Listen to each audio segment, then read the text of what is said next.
Hi everybody, Shalom and welcome to the old city of Jaffa.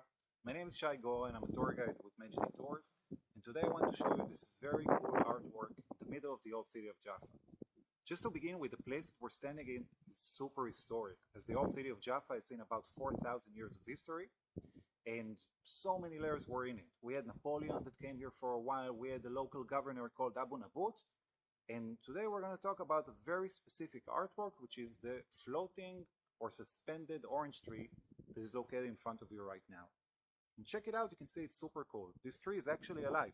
It's bearing fruits, as you can see. They're going to be ripe in the winter time. It has water that actually feeds the tree itself, but it's missing of course one main element, and that would be the roots of the tree itself.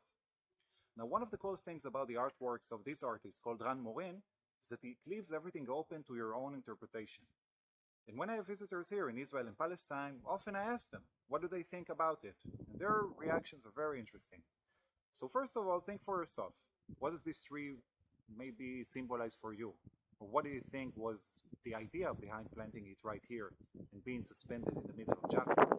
But I want to share with you a couple of ideas that I had here from past visitors. These were their ideas. When I had a group of Jews living in Europe and America, and I would give kind of the explanation of the tree that's missing the roots but keeping to survive and going and maybe sort of succeeding and surviving, they would often mention that as their own story.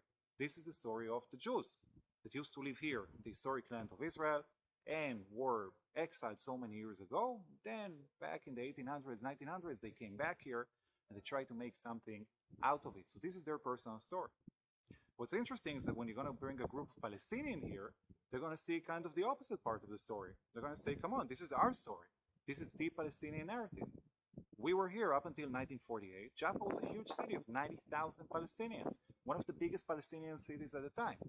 And we were kicked out of our homes in 1948, and out of 90,000 that were living here, only 4,000 survived. Today, they're living in refugee camps in Palestine or all over the world. They're trying to succeed, to get jobs, education, and of course, they're missing the one main component that they had here at the time, which is the roots. For me, of course, when I come here, it's a very personal story. My grandparents, they came to Israel back in the 1930s and 1940s. Two of them came from Poland before the war, luckily, but the other two came here as Holocaust survivors. For us, this was a reconnection to a land that was historically a part of us for so many years ago, and now we're back. But obviously we understand and empathize to what is the Palestinian narrative, as we have so many friends that share a narrative like that. I want to give you another version of this story, which is also cool. Back in the 1800s, when sailors used to go around the world, they were actually experiencing a disease called scurvy that was based on a lack of vitamin C. And these oranges, the ones of Jaffa that maybe you heard about or even ate in your life, were very famous, as their skin was so thick that what they were able to do is to take them with them on the journey, eat them for about 2 weeks, 3 weeks, even 1 month, and after that, come back home. The vitamin C would help them to save their lives.